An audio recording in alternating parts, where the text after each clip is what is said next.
L'énigmatique origine de l'exil est peut-être à trouver dans la seconde rébellion des Juifs de Judée, qui surviendra 63 ans après la première. Cette nouvelle rébellion tiendra tête aux Romains pendant 2 ans, sous la houlette de celui que certains voient comme un nouveau Messie. C'est cette deuxième insurrection qui aurait suscité l'exil des Juifs. À la recherche de ces traces, les touristes s'aventurent jusque dans le désert.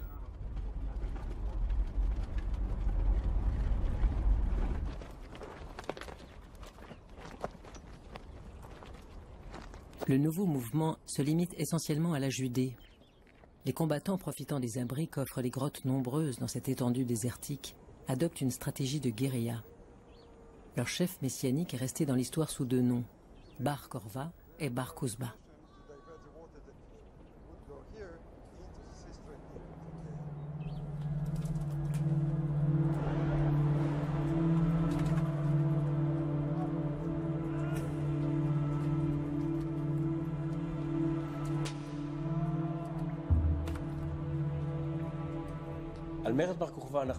Nous ne savons pas grand-chose de la rébellion de Bar Kokhba. Nous ne sommes même pas certains de l'identité de son chef.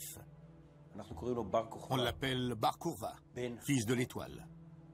Son vrai nom était probablement Bar Kokhba. Bar Kokhba, c'est le nom de ceux qui voyaient en lui un messie. Les autres l'appelaient Bar Koziva. En hébreu, celui qui trompe, le menteur.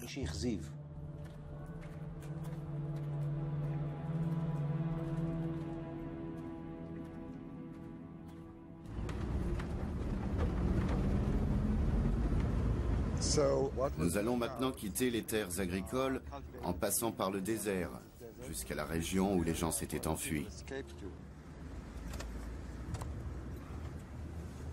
Dans la quête des racines historiques de leur pays, les archéologues israéliens ont cherché à retrouver les traces matérielles d'événements survenus 18 siècles auparavant.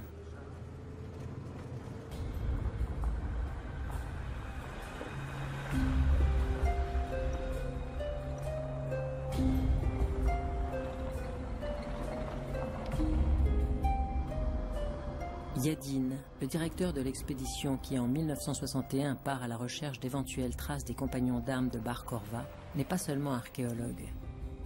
Yadin s'est d'abord fait connaître comme chef d'état-major de l'armée d'Israël au moment de la guerre d'indépendance, en 1948.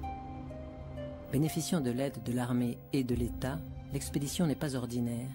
Sa mission, trouver des preuves archéologiques qui viendraient conforter la légitimité de l'État d'Israël.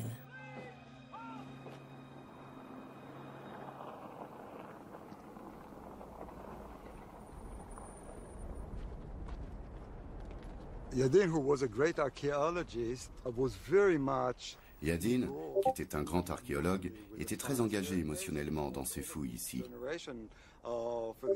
Comme pour toute cette génération de grands archéologues, c'était une manière de contribuer à la mise en place du nouvel État. Et dans la recherche de racines, dans le retour au pays, une épopée comme celle de Bar Korva ou Masada, c'était très fort. Were very, very strong.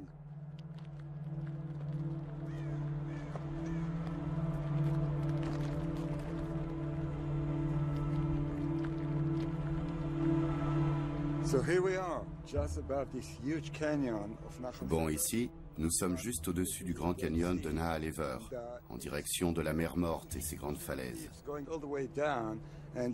Pour avoir une notion des proportions, regardez là-bas. L'entrée de la grotte où des réfugiés se sont cachés. La distance jusqu'en haut de la falaise est de 100 mètres. Yigael Yadin, professor of archaeology at the Hebrew University of Jerusalem.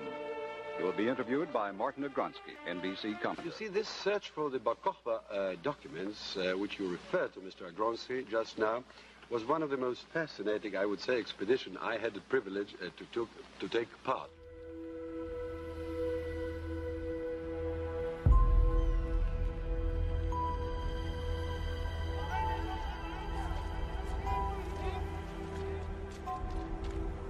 Les archéologues doivent emprunter un sentier très étroit pour parvenir sur une petite terrasse sous la grotte. Ensuite, ils atteignent l'ouverture grâce à une échelle de corde, avant de devoir suivre un boyau long de 80 mètres.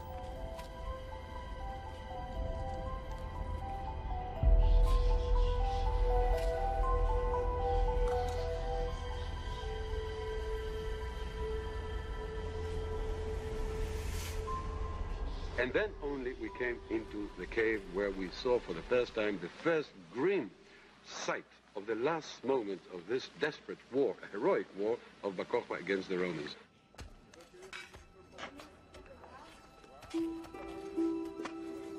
Et ce qu'il découvre est effectivement impressionnant. Un riche matériau qui atteste de la vie des réfugiés cachés ici. Squelettes, objets personnels, et même des lettres signées par Bar Korva lui-même. Yadin crut avoir trouvé ce qu'il cherchait, la preuve archéologique de ce qu'il appelle les derniers moments de la nation juive antique. This was really, I would say, the last phase of the struggle against the Romans there. And that was the last time, really, that the Jews, since in Jewish history, that there was a revolt that attempted to reconstitute the state of Israel. This is the last revolt we call the Second Revolt, and actually 1800 years have passed since again the Jewish state was established here.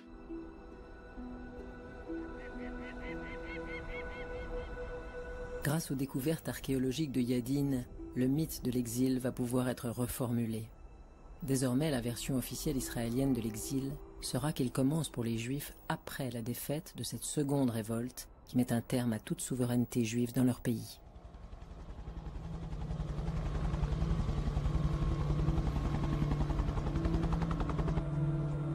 Le 11 mai 1982, plus de 20 ans après les découvertes de Yadin, le gouvernement de Menahem Begin s'envole en direction de Nahal Ever.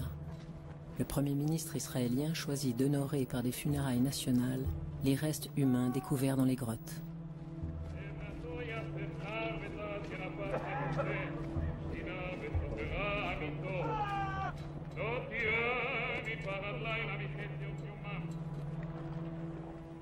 אבותינו גיבורי התהילה, בשורה לנו, לכם, שבנו. שבנו אל מאין באנו.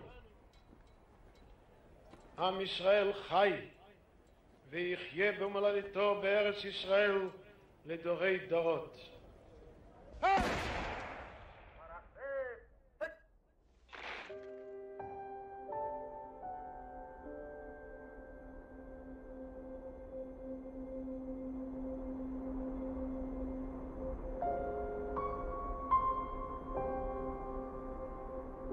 Après avoir détruit le temple de Jérusalem à la fin de la première rébellion, les Romains prennent maintenant des décisions implacables à l'encontre des Juifs.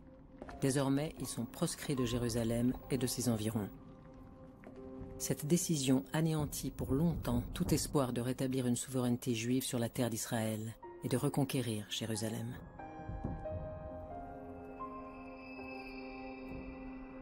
Reste que l'archéologie peine à établir les preuves d'une véritable expulsion des Juifs de la Terre Sainte.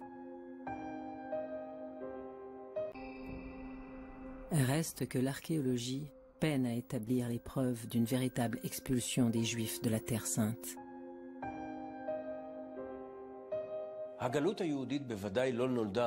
L'exil des Juifs ne provient pas de la destruction du Temple. L'exil des Juifs existe de toute éternité. La Bible elle-même est le produit de l'exil. La première phrase de Dieu à Abraham, c'est pour l'appeler à quitter la terre de ses ancêtres et se rendre là où il lui dira. Abraham est le premier à s'exiler.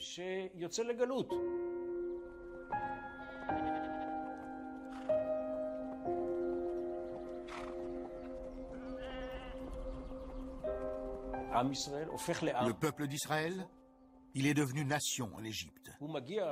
À leur arrivée, ce sont 70 membres de la famille de Jacob. Quand ils partent, c'est une nation. Autrement dit, l'exil a toujours fait partie de l'existence juive.